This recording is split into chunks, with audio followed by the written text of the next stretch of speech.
Assalamualaikum warahmatullahi wabarakatuh. Kami dari kelompok 6 ingin mempresentasikan hasil PPT kami.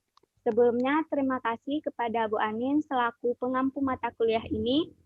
Perkenalkan, nama saya Nafitur Rahmi dan teman-teman saya, Tenurullah, silahkan memperkenalkan diri. Assalamualaikum warahmatullahi wabarakatuh. Perkenalkan saya Tinurullah, berasal dari Aceh. Terima kasih sudah memberikan waktu untuk saya memperkenalkan diri. Dan selanjutnya kawan kami Ina, silakan Ina. Assalamualaikum warahmatullahi wabarakatuh. Nama saya Nur Khairina, saya berasal dari Banten. Terima kasih kepada teman saya yang sudah memberikan waktu kepada saya untuk memperkenalkan diri. Baiklah, untuk kesempatan yang pertama, PPT akan dipresentasikan oleh teman kami yang bernama Tenurullah. Kepada Tenurullah kami persilahkan.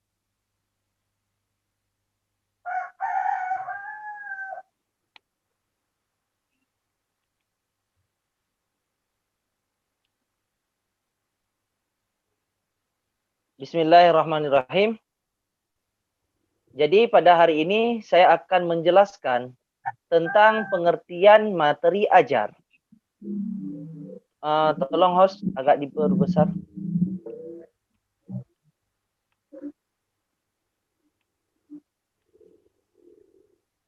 Jadi yang dikatakan pengertian materi ajar, menurut Wina Sanjaya, bahan atau materi pelajaran adalah segala sesuatu yang menjadi isi kurikulum yang harus dikuasai oleh siswa sesuai dengan kompetisi dalam rangka pencapaian standar kompetisi. Menurut Umar Hamalik, materi bahan ajar merupakan bagian yang penting dalam proses belajar mengajar yang menempati kedudukan yang menentukan keberhasilan belajar mengajar dan berkaitan dengan tercapaian tujuan pembelajaran serta menentukan kegiatan-kegiatan belajar mengajar. Itulah bagian yang dikatakan dengan materi ajar.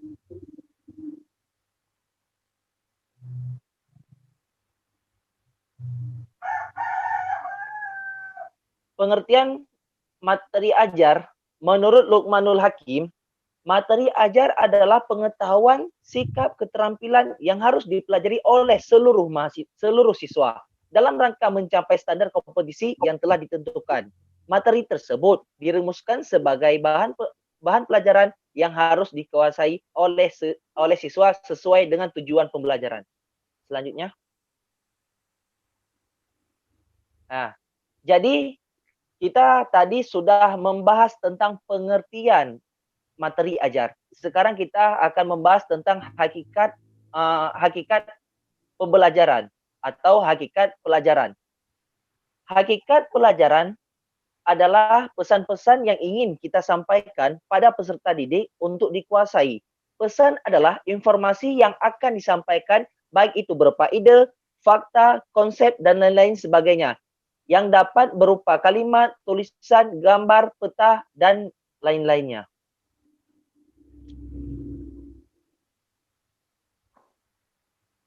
Selanjutnya yaitu akan kita bahas tentang jenis-jenis materi ajar. Menurut Tuti Iriani, sumber perencanaan pembelajaran untuk kejuruan, halaman 89 sampai halaman 90, jenis-jenis materi ajar itu memiliki 5. Yang pertama, fakta. Yang kedua, prosedur. Yang ketiga, konsep. Yang keempat, sikap atau nilai. Yang kelima, prinsip. Jadi, selanjutnya, menurut Wina Sanjaya, selain jenis-jenis yang telah disebutkan, ada juga jenis keterampilan, yaitu jenis keterampilan intelektual. Keterampilan intelektual yaitu keterampilan berpikir melalui usaha, menggali prinsip atau teori. Keterampilan fiksi, keterampilan motorik seperti keterampilan tersebut menurut Wina Sanjaya ada 2 macam, keterampilan intelektual dan keterampilan fisik. Itu yang tidak boleh Anda lupakan. Jadi hanya sekian, kembali kepada host. Baiklah, untuk selanjutnya saya sendiri yang akan menjelaskan prinsip pengembangan materi ajar. Jadi prinsipnya itu ada 3. Yang pertama relevansi, kesesuaian. Materi ajar harus sesuai dengan kemampuan si peserta didik dan juga sesuai dengan lingkungan sekitar. Yang kedua adalah konsistensi atau keajengan. Konsistensi di sini maksudnya apa yang dipelajari itulah yang diajarkan. Contohnya seperti puisi. Materinya materi puisi, jadi guru harus mengajarkan tentang puisi, jangan hal-hal yang lain. Yang ketiga adalah adequacy atau kecukupan. Materinya itu cukup, tidak banyak dan juga tidak kurang. Selanjutnya, dalam pengembangan materi pembelajaran, guru harus mampu mengidentifikasi materi pembelajaran dengan mempertimbangkan. Yang pertama, kemampuan peserta didik atau potensi mereka. Kedua, relevansi dengan karakteristik daerah. Ketiga, relevansi atau sesuai dengan kemampuan peserta didik. Yang keempat, bermanfaat dan juga relevansi dengan alokasi waktu. Sumber materi ajar. Ada beberapa sumber. Yang pertama dari bahan cetak. Bahan cetak itu contohnya seperti handout, buku, modul, LKS atau lembar kerja, dan lain-lain. Yang kedua audiovisual, yaitu dari suara yang dikolaborasikan dengan gambar. Contohnya video dan film. Yang ketiga dari audio ataupun suara, ada radio, kaset, CD audio, dan lain-lainnya. Selanjutnya, yang keempat ada visual, yaitu gambar. Contohnya foto, gambar, model, atau maket. Selanjutnya, multimedia. Multimedia itu ada CD interaktif, komputer based, ataupun internet. Selanjutnya, akan kami beri kesempatan kepada Saudari Nur Khairina untuk menjelaskan. Kepada Saudari Nur Khairina, dipersilahkan. Baiklah, di sini saya akan menjelaskan tentang kriteria pemilihan materi. Nah, kriteria pemilihan materi itu ada 7. Yang pertama itu kriteria tujuan instruksional. Kriteria tujuan instruksional itu dimaksudkan untuk mencapai tujuan instruksional khusus atau tujuan-tujuan tingkah laku. Nah, karena itu materi tersebut supaya sejalan dengan tujuan-tujuan yang telah dirumuskan. Yang kedua yaitu materi pelajaran terjabar. Artinya itu setiap tik telah dirumuskan secara spesifik, dapat diamati dan terukur. Terus yang ketiga yaitu relevan dengan kebutuhan siswa, bahwa mereka ingin berkembang berdasarkan potensi yang dimilikinya. Yang selanjutnya yaitu kesesuaian dengan kondisi masyarakat. Nah, siswa dipersiapkan untuk menjadi warga masyarakat yang berguna dan mampu hidup mandiri. Yang selanjutnya yaitu mengandung segi-segi etik. Mengandung segi-segi etik di sini yaitu materi pelajaran yang akan dipilih hendaknya mempertimbangkan segi perkembangan sesuai dengan moral siswa kelak nanti. Yang selanjutnya yaitu tersusun secara sistematis dan logis. Yang selanjutnya yaitu bersumber dari sumber buku yang baku, guru yang ahli, dan bermasyarakat. Nah, faktor ini itu perlu diperhatikan dalam memilih materi pelajaran. Terus yang selanjutnya yaitu langkah-langkah penentuan materi pembelajaran. Langkah-langkah penentuan materi pelajaran itu ada 3. Yang pertama, identifikasi standar kompetensi dasar tujuan pembelajaran. Yang kedua,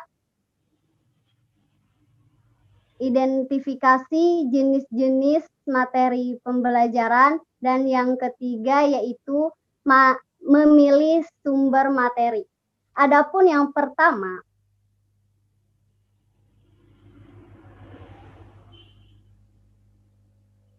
identifikasi standar kompetensi dasar dan tujuan pembelajaran. Nah, aspek tersebut perlu ditentukan karena setiap standar kompetensi dan kompetensi dasar memerlukan jenis materi yang berbeda-beda dalam kegiatan pembelajaran. Harus ditentukan apakah standar kompetensi dan kompetensi dasar yang harus dikuasai peserta didik termasuk ranah kognitif. Ranah kognitif itu ada pengetahuan, pemahaman, aplikasi, analisis, sintesis, dan penilaian. Terus psikomotor. Psikomotor di sini ada gerak awal, semi rutin, dan rutin. Dan efektif. Efektif di sini itu pemberian respon, apresiasi, penilaian, dan internalisasi. Yang kedua yaitu identifikasi jenis-jenis materi pembelajaran. Identifikasi jenis-jenis materi pembelajaran yaitu dilakukan berkaitan dengan kesesuaian materi pembelajaran dengan tingkatan aktivitas atau ranah pembelajarannya. Nah, jenis materi pembelajaran ini perlu diidentifikasi karena memerlukan strategi, media, dan sistem evaluasi pembelajaran yang berbeda-beda. Karena jenis materi pembelajaran, mohon maaf, kembalikan ke awal. Ya. Adapun jenis materi pembelajaran ini dapat dibedakan menjadi 3. Yang pertama yaitu kognitif, afektif, dan psikomotorik. Yang selanjutnya yaitu, maka dari itu, cara yang paling mudah untuk menentukan jenis-jenis materi pembelajaran yang akan dibelajarkan adalah dengan cara mengajukan pertanyaan tentang kompetensi dasar yang harus dikuasai peserta didik. Dengan mengacu pada kompetensi dasar, kita akan mengetahui apakah materi yang harus kita belajarkan berupa fakta, konsep, prinsip, prosedur, aspek, sikap, atau keterampilan motorik. Terus yang selanjutnya itu memilih sumber materi. Memilih sumber materi di sini, materi pembelajaran dapat ditemukan dari berbagai sumber seperti buku teks, buku paket, media cetak, dan sebagainya. Nah, pada era teknologi digital seperti sekarang ini, materi pembelajaran terdapat pula pada halaman-halaman web, terus pada portal-portal pendidikan, jaringan internet, dan jaringan internet pun sangat dibutuhkan oleh semua orang, khususnya tenaga pendidik. Mungkin cukup sekian dari saya. Selebihnya kembalikan kepada host. Baiklah, demikian presentasi dari kelompok kami. Jika ada yang kurang, mohon dimaafkan, karena kita sama-sama belajar. Sekian, wassalamualaikum warahmatullahi wabarakatuh. Waalaikumsalam warahmatullahi wabarakatuh. Terima kasih.